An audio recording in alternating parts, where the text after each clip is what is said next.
Hey guys, my name is Ryan, and welcome to Overwatch Central. Today we're going to be doing a bit of a content calendar whilst also talking about everything we know so far with the Archives event. Both of these are fairly straightforward to go over, but there is some stuff that you might need to be up to date on, and there are some changes in terms of the schedule when it comes to maps, which we'll go over shortly. First of all, let's talk about the Archives event. Some new information came out yesterday, or kind of just a map change, which insinuates that the new Archives event is going to take part on Paris. Miska went over this yesterday. As you can see from the gameplay in the background, the lighting has changed on the Paris map from more of a midday time of day for Paris to more of a dusk setting. There was no mention of this in the patch notes, and it's very similar to what they did with King's Row before the first Archives event, which took place on King's Row. They changed the light and said, oh yeah, we're just trying some stuff out, and then the Archives event was there. So a lot of people are saying that this next event is going to be on Paris for that reason. Not only that, there's a lot of lore on there, with players speculating it's going to be a full Talon mission with the likes of Baptiste, Doomfist, maybe on the Paris map to try and kidnap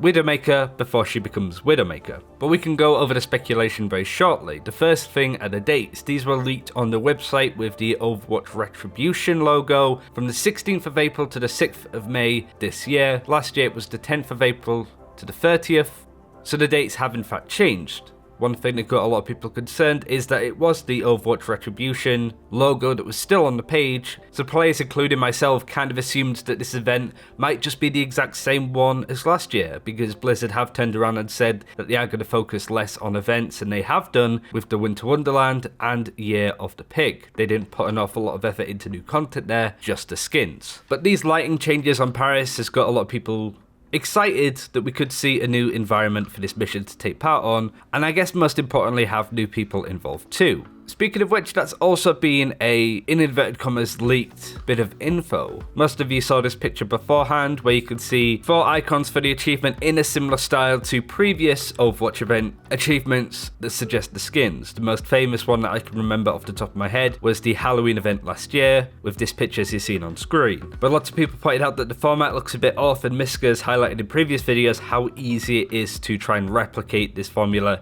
to make a leak look legit. So that bit of information is unconfirmed. But the things that we do know is that Paris has been changed a little bit, and it's going to start on the 16th of April and go on to the 6th of May. As I said, we've gone over all of that. Now I wanted to go over a content schedule of sorts going up to August. So we've just gone over the next event. In terms of other events, we will see the anniversary one start around May the 22nd, which isn't that far away at all to be honest, and then go on to around June the 11th. From then on out, June can be quite quiet, with July adding Hero 31. It's too soon to be talking about who that could be. We know that it's not going to be Echo, so there's a chance it could be another character that we may not know about, or might have been teased in the past, such as Junker Queen off the top of my head. For August, with the other events, the Summer Games will be starting around the 9th and going on to the 30th. But it's maps where it gets quite interesting. See, last year alongside the Archives event, Rialto was added into the game. The event started on the 10th and Rialto was added onto the PTR on the 19th. The map that came after that was Busan, which was added onto the PTR on the 22nd of August, right in the middle of Gamescom and the event that they put on in Korea. And then this year, Paris was added onto the PTR at the end of January, the 30th. So the difference between Busan and Paris was around 6 months, which of course means that at this rate, we'll only be getting 2 maps a year instead of 3. The schedule of maps being added into the game has been a bit of a weird one in the past. There's not been a solid schedule like with new heroes every 4 months in March, July, and then November for BlizzCon. With maps being added in April, last year with Rialto, there's always a map at Gamescom, so no doubt that won't change. But the point that I'm trying to make is that we might not get another map until Gamescom this year, but there might be a chance that one could be added in between. I'm led to believe that it's going to be the former, not the latter. Blizzard did push a map back for BlizzCon. They only added a new hero, not a new map, with Paris added later on. So maybe Blizzard are reducing the amount of maps that they add into the game on a yearly schedule, down from 3 to 2, which honestly I'm not too fussed about.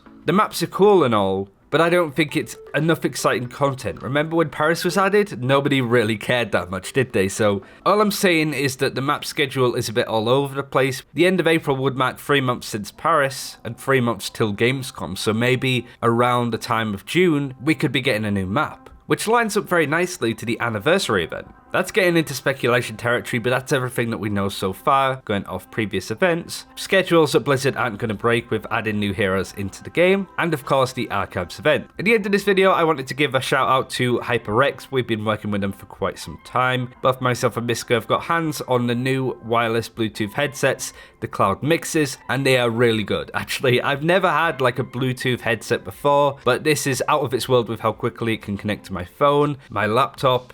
It's very much a smart bit of kit that I really like using. So if you want to check out for yourselves and see what they're like, then you can get the link in the description below. But that's everything that I wanted to go over today. Thank you very much for watching. Hope you enjoyed it. And until next time, take care. We'll see you then.